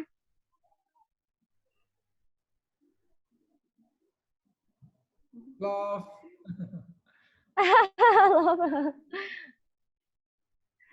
Lucu. Ya, tak end meeting ya. End meeting.